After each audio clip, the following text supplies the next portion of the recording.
Joining us is Gurbir Singh, Chairman of the Mumbai Press Club, to share his insights in the RedInk Awards, the process, and of course, the outcome.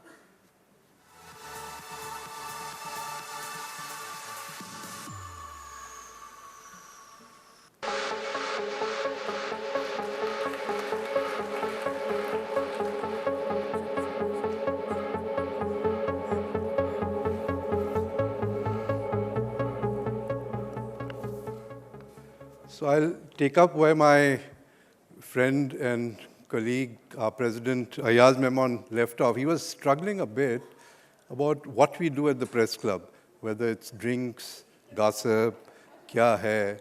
And I said, it's got to be a tagline, and it is, we also do stories. So, that's what we do at the press club. So, our chief guest, Dr. Gigi Parikh, guest of honor, Indira Jaising, senior journalists and award winners, press club members, and friends. We are assembled here for the 12th edition of the RedInk Awards, a milestone indeed. A warm welcome to all, especially those who have come from out of town. Do enjoy Mumbai's weather slowly turning to winter. And if you start coughing because of the dust, do remember the hospitality of our builders. A few days ago, on the National Press Day, on 16th November, when we celebrate the formation of the Press Council of India, I was fortunate to be part of an august audience who heard our Vice President, Jagdeep Dhankar, deliver his keynote address on the occasion in New Delhi. It was nothing but short of whiplashing. It wasn't reported, unfortunately, so I thought this would be a good occasion to tell you something about it.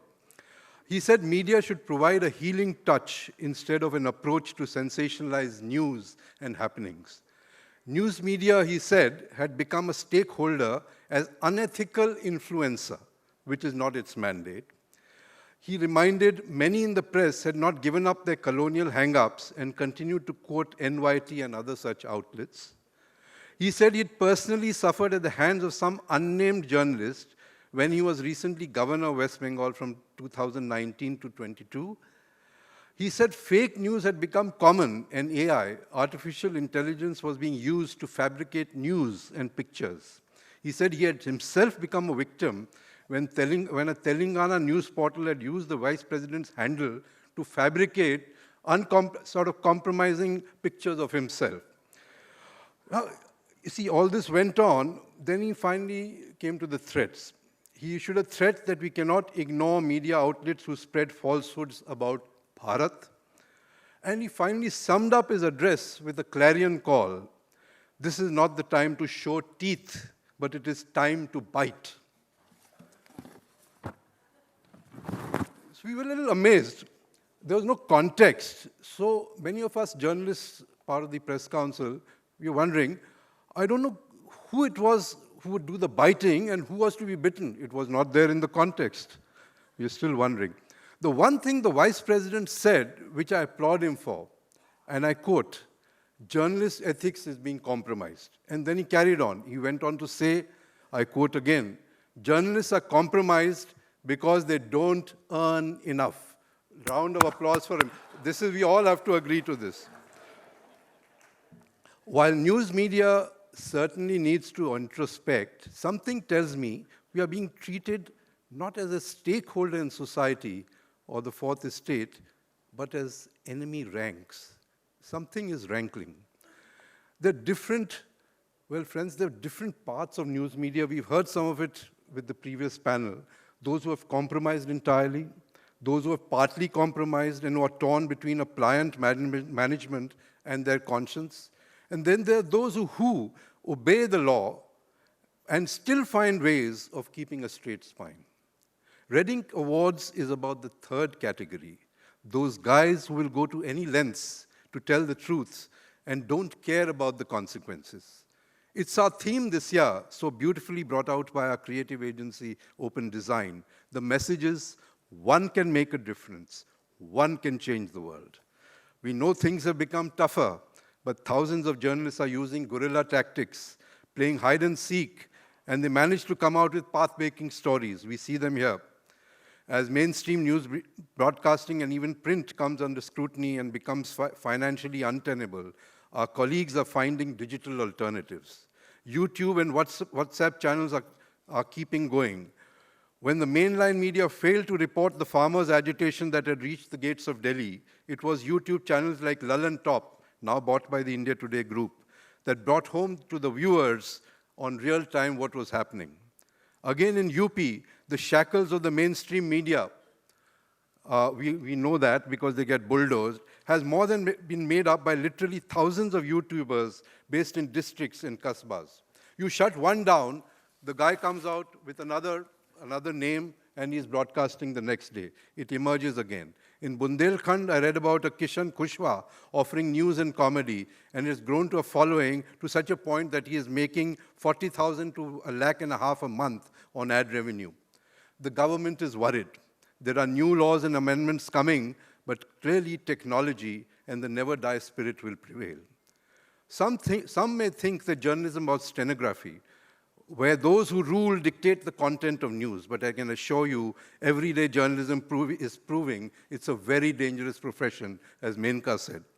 That is why today we celebrate the release of journalist Siddiqui Kappan, who was arrested in October 2021. We celebrate it. Last time we mentioned the order was passed, he was still not released. But finally, he was released on the 23rd of December last year when the Allahabad High Court found that the PMLA charge against him, that he was receiving funds from the PFI, the Popular Front of India, which is supposed to be a Muslim terrorist organization, when they actually opened his account on orders from the Allahabad High Court, it was found he had received a gracious figure of 5,000 rupees, and that was all, and not from the PFI. On that point, he was set free, and today he's on bail. We also mourn today the death of a journalist of Konkan Times, Shashikant Warishe. The 48-year-old based in Ratnagiri was crushed to death on 22nd February. This is what journalism means today. He was crushed by an SUV driven by one Ambedkar, a local real estate dealer. Warishe had been targeted because his coverage featured opposition to the establishment of a petrochemical plant in that area. I don't think we'll be doing our duty if we don't bow our heads to mourn the horrific casualties suffered in the Gaza Strip by journalists. As I was watching Al Jazeera, the channel's bureau chief on camera was called aside. While Dahadaw was reporting live in Gaza when he was told an Israeli air raid had killed his wife, daughter, grandson, and at least 8 other relatives. The camera followed him to the hospital, and we as audience took part in his grief. And would you believe it, Weil put on his flak jacket and came out of the hospital and continued reporting.